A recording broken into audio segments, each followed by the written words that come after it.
suis docteur Chaikolo Pierre, formation initiale médecine générale ici à l'université de Kinshasa, et puis j'ai fait ma spécialisation chirurgicale en France à l'université de Tours.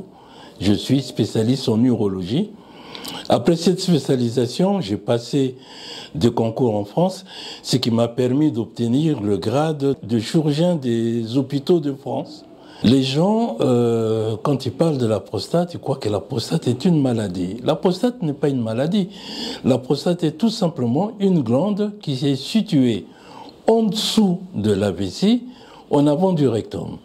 Elle livre le passage de l'urètre, c'est le canal qui amène l'urine de la vessie vers l'extérieur et participe à la formation du liquide séminal, c'est-à-dire les spermes que nous voyons. Ce qui fait que toute modification de la prostate peut entraîner des troubles urinaires. Pour aborder la prostate, avant de parler de l'abord de la prostate, il faut tout simplement savoir que la prostate est sujette à 3 maladies.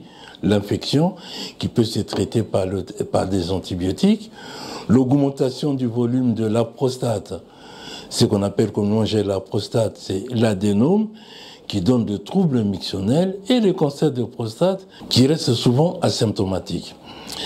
Qu'est-ce qui se passe? Nous allons plus parler de l'adénome, l'augmentation du volume de la prostate. Pendant plusieurs années, que ce soit en Europe et partout dans le monde, on ouvrait et l'on s'est rendu compte que l'ouverture entraînait beaucoup de complications. L'infection de la paroi, les saignements qui étaient très importants, et petit à petit, on a commencé à se poser des questions si on ne pouvait pas faire la même intervention par les voies naturelles. C'est ainsi qu'on évoque la chirurgie mini-invasive. On passe par l'urètre, par le canal, on met un endoscope mini d'une caméra, ça nous permet d'arriver, de voir l'urètre, la prostate, on arrive dans la vessie, on voit ce qui se passe, et puis on commence à découper la prostate en petits morceaux. Cette technique fait qu'on voit ce que l'on fait. Quand il y a des saignements, on peut coaguler, ce qui n'est pas le cas en chirurgie ouverte où on enlève la prostate, on ne voit pas ce qui saigne, et on essaye de tasser pour bloquer l'hémorragie.